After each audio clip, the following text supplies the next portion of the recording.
Hi folks, we're going to start getting into what you all been waiting for. Time to start building 1911.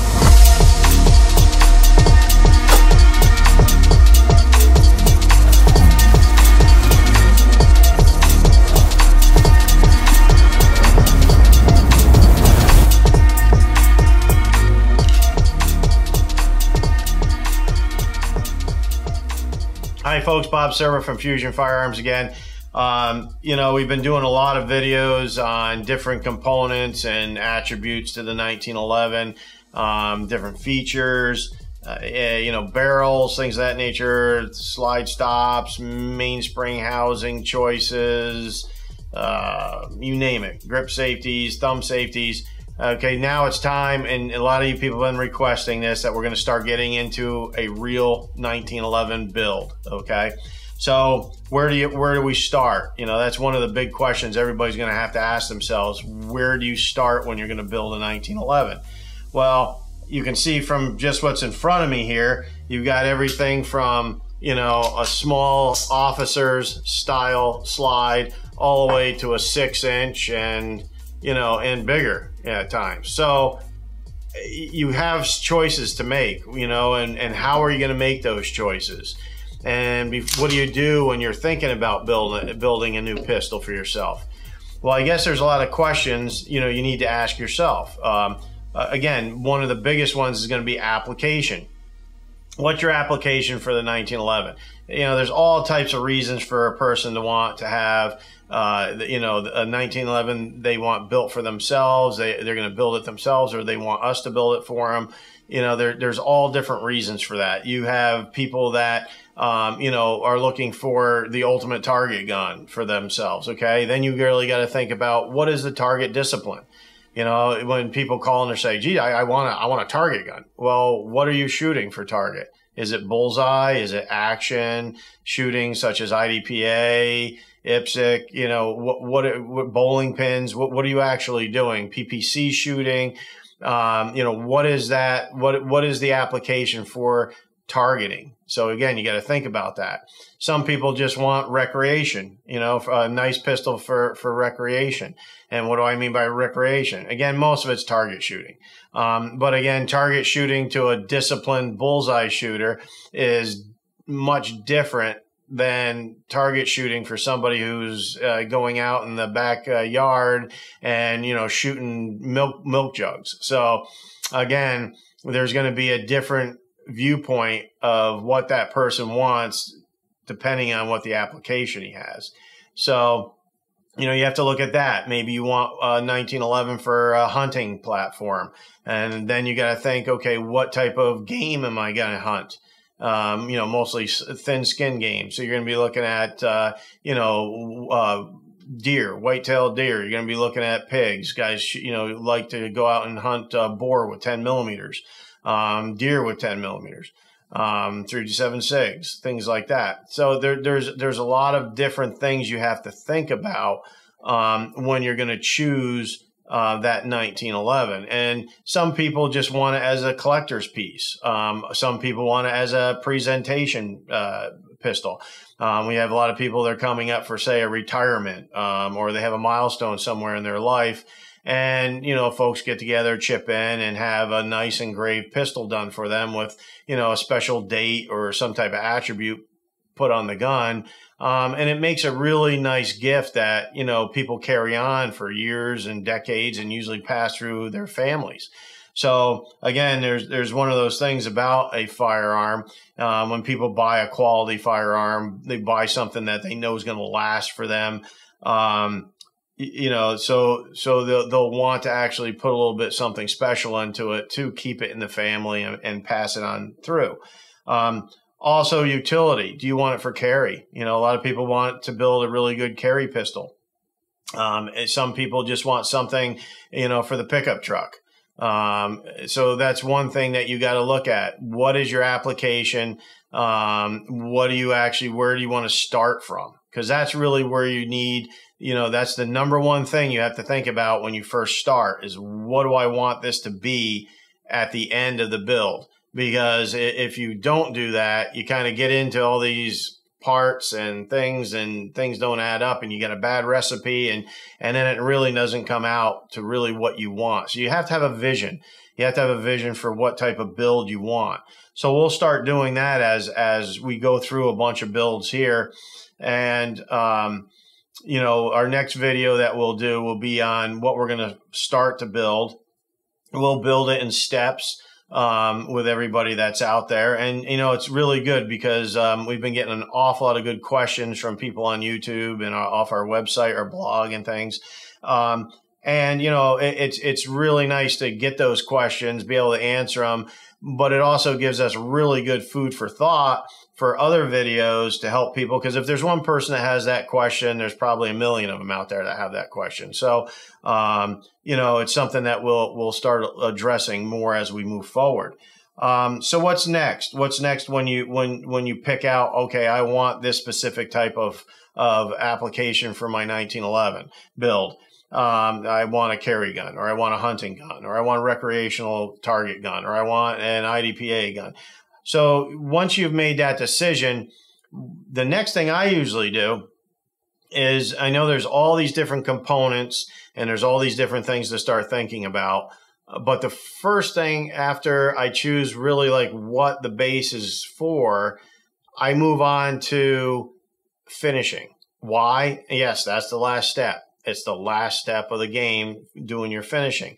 But again, if you don't choose your finish properly now, you know, you really, I mean, there is things you can do, but you want to make sure you're buying the right materials, base materials for the products that you're going to put into the 1911, and that it is compatible with the finish that you want down the road.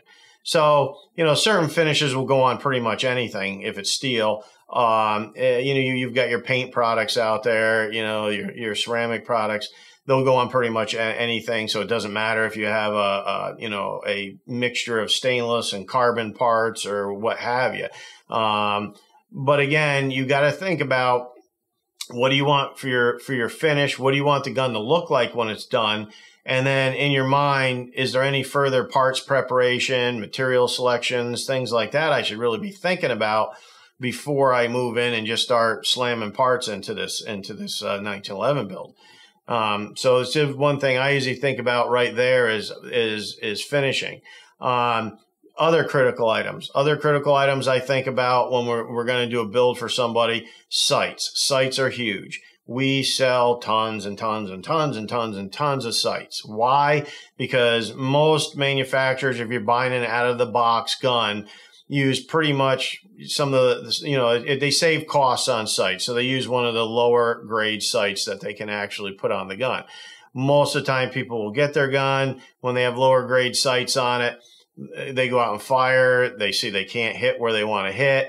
Next thing you know, they're worried, they're bothered about that. They want sights, or they can't see the sights. The color is not correct for their eyesight.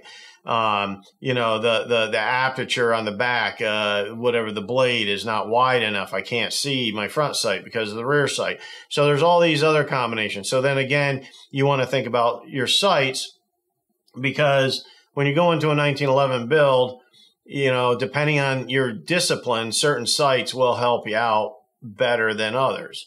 So you want to look at, what do you want for sights? And we do have some YouTube videos up already on sights. And, you know, we can go into that deeper as we start building these different guns, because we're going to go into a series of building and repairing different guns. And, you know, we'll upgrade certain guns, because some people, maybe they have a pistol at home and, you know, they've got an old government, and, you know, from the old government, what do they want? They want to, you know, dress it up. They want to do something with it. So we'll show some different options in that also, and what we can do, in that realm. And, you know, we're going to want to interact with you, the customer, as much as possible as we do this.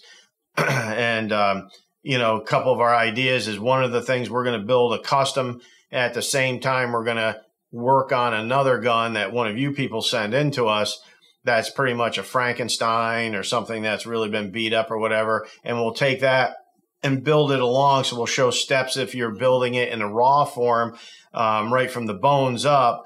and we'll show you if you had a pistol and you want to actually take that pistol and develop it into something that you want to do. Now, you got to, again, think of application. You're not going to take a carry pistol and make it into your target gun, because it's just not, it wasn't made that way to begin with. It wasn't made to be a target gun. So if you do something like that, you're looking at, quite a bit of excessive costs in that to get into it and do that. So one thing to look at as you go forward. What are other things that we got to think about and look at? Again, there's all types of attributes in your build. You can look at this slide. It's a 6-inch. And this one, we have front and rear cocking serrations. We have Bomar sight cuts. We have fancy fine top serrations. We've got vent cuts. Some people want tri-tops. Some people want French border cuts. So there's all these different attributes that you can think about as you're building. If somebody's looking for, they just want a nice utility 1911, they're going to, it's going to be their truck gun. They're going to take it out in the farm. They're not really worried about having all these fancy items put onto their pistol. And again, maybe finishing at that point doesn't mean much to them. They, some people are very, very astute about their finishes. They definitely want the finish a certain way. Other people don't care. I've seen guys, I've worked on people's 1911s that, they'll bring them in and the grips, because they don't like the way the grips are for them. They'll have, tape around them and, friction tape and the tape that you put on baseball bats, everything else. And, we do a lot of work for police and border patrol people and things like that. And some of the police, you wouldn't believe what they do with some of their pistols. But again, it's so it fits them better for their application. And, they'll end up putting tape around it or something. You look at it and you're like, wow, why are you doing that? But it's because it fits their hand better and it works for their application. So those are the people that are just looking for, a pistol as a utility item and, aren't really all that worried about the finish and things of that nature. So, again, take those things into account. The other thing when you look at finishes is maintenance. Okay. Do you want a finish that you have to maintain quite a bit? Or do you want to finish that, the gun, again, if it's going to be a gun that I'm going to have in my farm truck, guess what? I probably want, like our black shield on it. So I don't have to worry about, the rust as much. I don't have to worry about oiling it as much. I don't have to worry about it getting dinged up as much. I would personally go with something like that. Other people, again, they're going to take it home every day, like a target shooter. The target shooter, as soon as he gets home, what's the first thing he does? Takes gun all apart, cleans all the parts, gets everything oiled properly, gets it back together again. So again, it just depends on the person, and you got to also look at yourself and say to yourself, okay, what am I going to do for maintenance on this pistol? Do I want a high maintenance pistol? Do I want a low maintenance pistol? Am I going to take care of it properly all the time? Or is it something I'm going to have in my closet for, 6 years before I take it out again? So all those things you want to take into consideration of what you're doing before you get into your project. And then, you'll start looking at making a recipe, which we call bill of materials. So your bill of materials is going to be what? Your bill of materials is going to be all the other components, basically all the components, frame, slide, barrels, all the internal components, everything that you really want in the pistol. When we do a custom build for people, that's what we do. We line item all the components in the gun. So we know that we're building that to the way the customer had wanted. If we see things that are like off the track and would make a bad recipe, we suggest it to be changed, but you will get customers that's just what they want. So if that's what they want, that's what we put in there for them. So again, there's going to be decisions that you have to make, and you can do your research on it and what you really want that pistol to be and what's the best for that application. Because most of the parts you really want mainspring housing. You say, well, it's simple. It's just a mainspring housing. Well, do you want a mainspring housing with a lanyard loop on it? You know, some people like the old school lanyard loops. Do you want a carry cut mainspring housing because you're going to be carrying it? Also, this carry cut, it's very comfortable in your hand, the way it fits your palm. I have people I'm building 6-inch pistols for, 6-inch long slides. They want a carry cut because it just fits their hand better. So again, that's just something to look at. Also, mag wells. You have mag wells, mainspring housing mag well. You know, what do you want a mag well on your pistol? And again, if you're going to get a mag well on your pistol, what does that affect? Well, affect your grips. So now you want to make sure you have mag well grips. So again, decisions that you make, you know, look at just changing a mainspring housing or a mag well. Where does that take me? Oh, it's going to make me change my grips. It's going to make me change this. You know, I'm going to use this hammer. You know, you look at, here's a common thing people ask. They have the older school mil-spec pistols. They want to put a more modern day trigger group in it. Can't do it. Well, you can, but you have to relieve the grip safety top, because like say you put a Commander hammer in here, it's going to hit the top of the grip safety and cause issues. So you know, it's not going to have enough clearance. So you either have to put a clearance cut in the grip safety, or put a 1/4-inch beaver tail grip safety on here, or one of the aftermarket style grip safeties to accommodate the hammer. So again, it's just one of those things you want to look at, and again, build your recipe and make sure that, okay, if I select this part, you know, some people say, well, I want a mil-spec grip safety, but I want the Commander hammer. Yeah, we can do it, but we're going to have to mill clearance in that grip safety. Or just go with the 1/4-inch beaver tail style, such as this pistol. So again, those are all things to look at.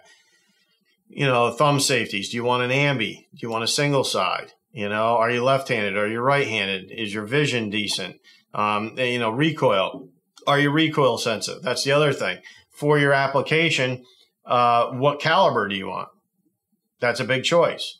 You know, are you just looking for, you know, cheap, fun shooting? So we'll just go with a 9mm and we can buy ammo cheaper than that.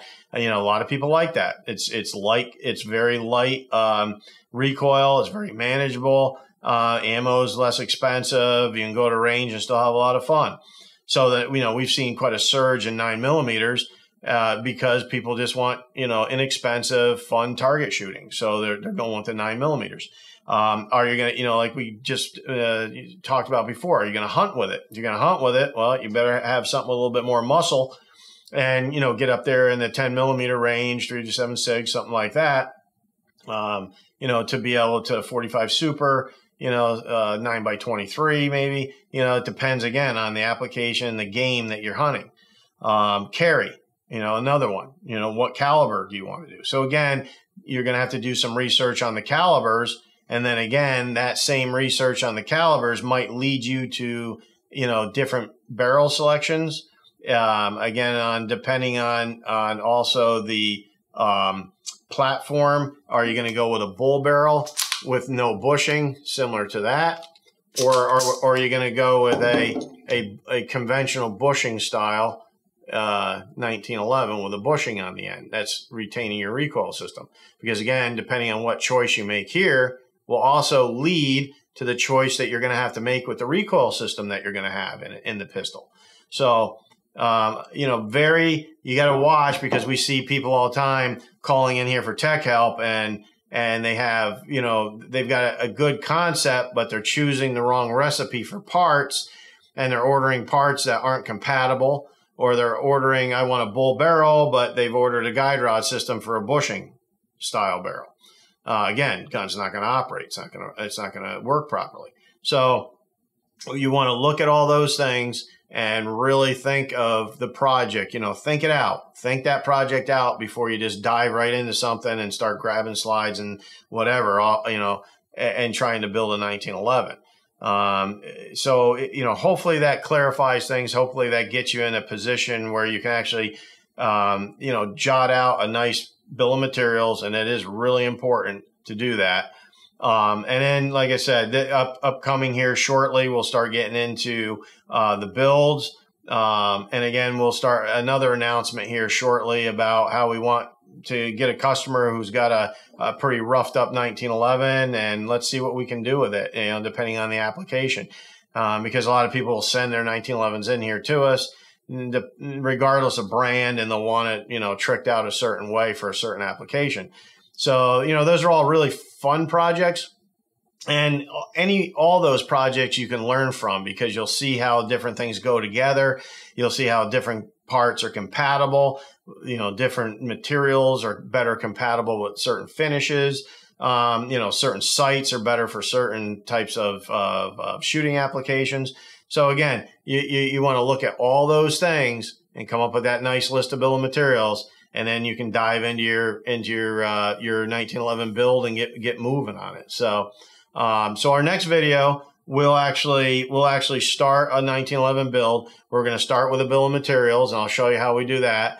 And once the bill of materials is all set up, you know, we'll start selecting parts and start building, fitting the frame and slide, barrels, all those things.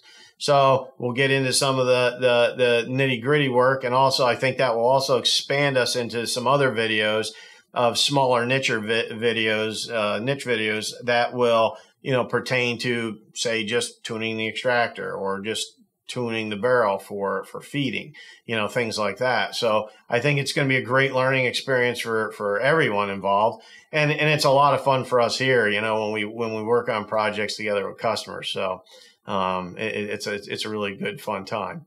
So again, if you got any questions, put them below in the comments. We thank you for watching. We thank you for tuning in. And we thank you for all the support for Fusion Firearms.